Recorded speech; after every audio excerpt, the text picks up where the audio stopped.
28. Angels of Reunion. As I steered my car along the winding road from Oudtshoorn to George, an inexplicable thrill coursed through my veins. The tires hummed a soothing melody, a gentle counterpoint to the turmoil that had ravaged my life since January. Yet, on this pivotal Sunday, 23 July 2017, a sense of anticipation settled within me, its source shrouded in mystery. I thought about the devastating implosion of my marriage, how my life was spiraling out of control. Chaos reigned, jeopardizing my bonds with my children. We were drifting apart, no longer seeing eye to eye, and they were suffering just as I was, helpless casualties of the destructive aftermath. The collapse of our family unit left us all reeling, and I felt overwhelmed, uncertain about how to salvage our relationships. Suddenly, without warning, a vision unfolded before me. Countless angels swirled around and alongside my car, their soft whispers weaving a soothing melody that harmonized with the rhythm of my heart. Though I couldn't hear their words, their body language radiated an unmistakable enthusiasm. In the next instant, my focus shifted to the venue hosting the Family Constellations workshop, my 5th to date. There, I beheld more angels eagerly arranging chairs in the familiar circle where participants and Isak would soon enter the knowing field. The air vibrated with their quiet presence, imbuing the space with an aura of sacredness.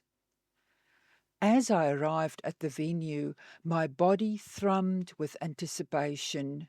Emotions swirled, overwhelming my senses. The energy was electric, and gooseflesh rippled repeatedly up and down my body. Tears welled up in my eyes, and I felt completely exposed, my inner world spilling over. My mind reeled with wonder and uncertainty. What was happening to me? Thoughts struggled to penetrate the turmoil of sensations coursing through my body. What awaited me in George? Would something extraordinary unfold in my constellation? When I met the other participants, our shared anticipation was tangible. Two ladies from Europe, well versed in the concept, radiated eagerness to dive into the workshop. The group's collective energy was palpable, infused with an air of expectation. Isak decided that my constellation should be first. I chose representatives for myself, my birth mother, and money.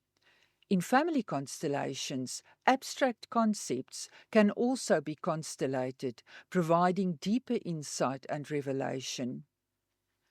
Mirroring my first constellation in December, I positioned, quote, my birth mother and me, with our backs facing each other, separated by a considerable distance. Quote unquote, money stood apart, observing us. However, this time a dramatic shift occurred. My birth mother's representative suddenly turned around, gasped in surprise, and bridged the distance between quote unquote us. She rushed towards quote unquote me and swept quote unquote me into a tearful embrace, overcome with emotion. Her words tumbled forth in a heartfelt declaration. I love you. I miss you. There isn't a single day I don't think of you. I've never forgotten you. How could I? I just want you to be happy, to live the life you deserve. As she spoke, she stroked quote-unquote, my hair, gazed deeply into my eyes, and cradled my face in her hands. The scene was emotionally overwhelming, beyond words. It was intense, real, and riveting, holding everyone in the room spellbound. Even Isak was taken aback by the profound release of emotion that flowed from my quote-unquote birth mother to quote-unquote me. It was a powerful declaration of love, a poignant portrayal of the deep connection between a mother and her unborn child. The moment was raw, vulnerable, and intimately exposed, revealing the unadulterated, pure, and physical essence of motherly love that filled the space.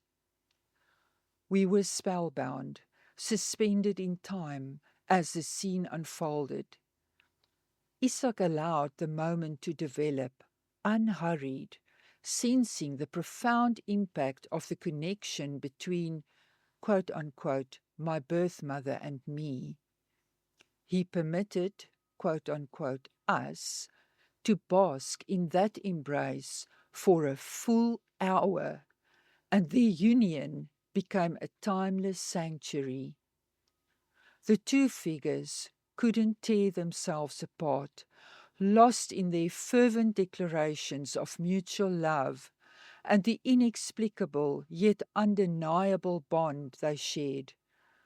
The bond between them pulsed with life, a vibrant umbilical connection that nurtured and sustained. It washed over me in waves, its significance hitting me with overwhelming force. I was entranced, overcome with tears of joy and jubilation. Deep within, I felt the shackles of doubt and pain snap loose, releasing a surge of liberation in my gut and chest. I was on the verge of bursting, as if I might ascend on clouds of euphoric bliss.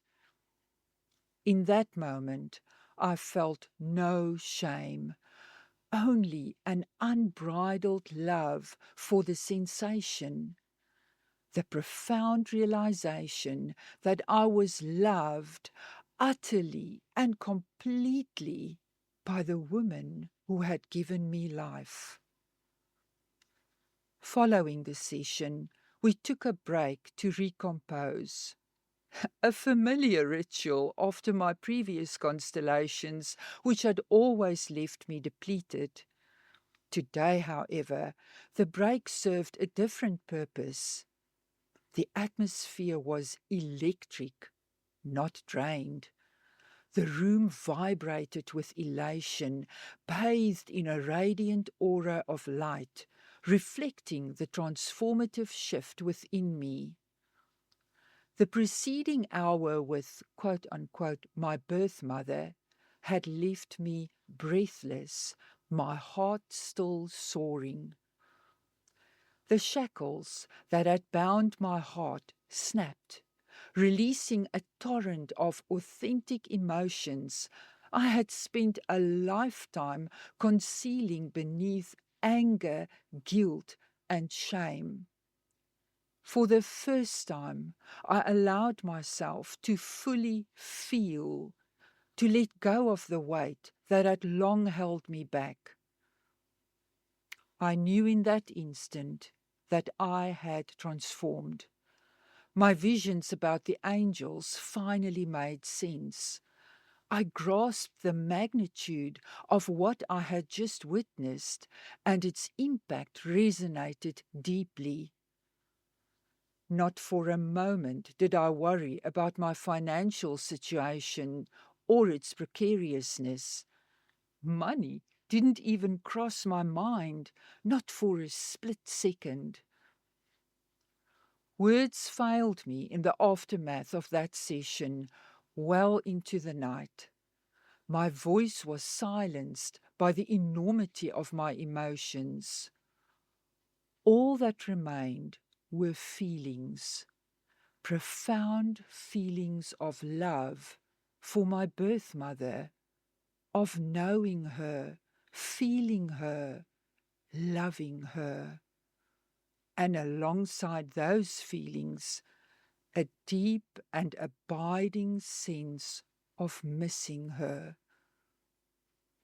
As I lay in my childhood bed, now my refuge once again after a brief stint in the guest room, my final thought of the day was, what's next? But it was a question without urgency, lost as I was in the haze of blissful emotions. As I drifted into dreamland, my thoughts merged with the serenity of the moment.